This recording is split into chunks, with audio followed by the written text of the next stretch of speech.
Tá bom. Que não é fake. Tem gente que fala que é fake, então já volto. Já volto. Voltei, gente.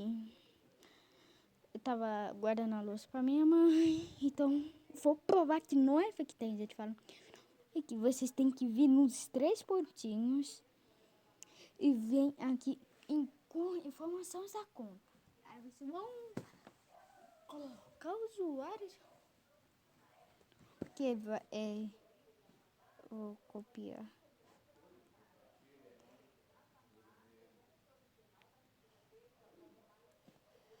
Desço aqui, desço. Vem aqui. Vai. Não.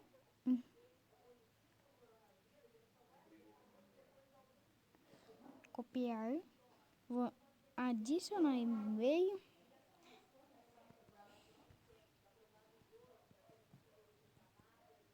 Vocês vão aqui no pretinho e colocar seu e-mail. Já vou colocar meu e-mail. Vou colocar meu e-mail. Se quer.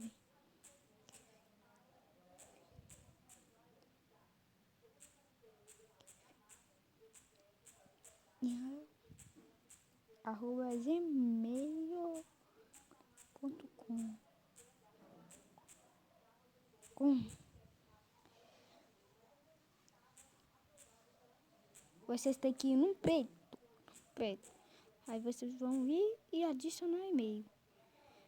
Adicionou o e-mail, um e-mail de verificação. Aí vocês vão ter que vir aqui. Vamos sair da página do Roblox. Vou vir nos e-mail. Aqui nos e-mail tem que clicar no preto.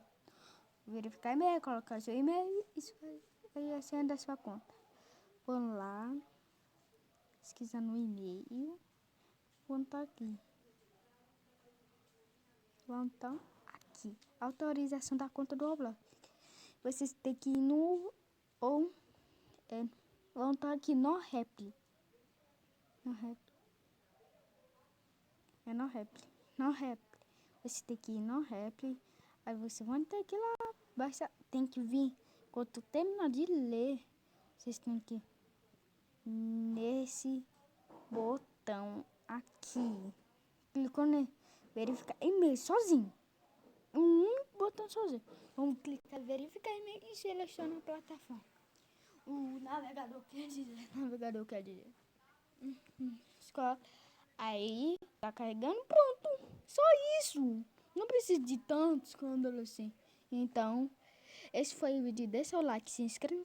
É simples, só faz esse tutorial e pronto, resolve seus problemas. Então, falou.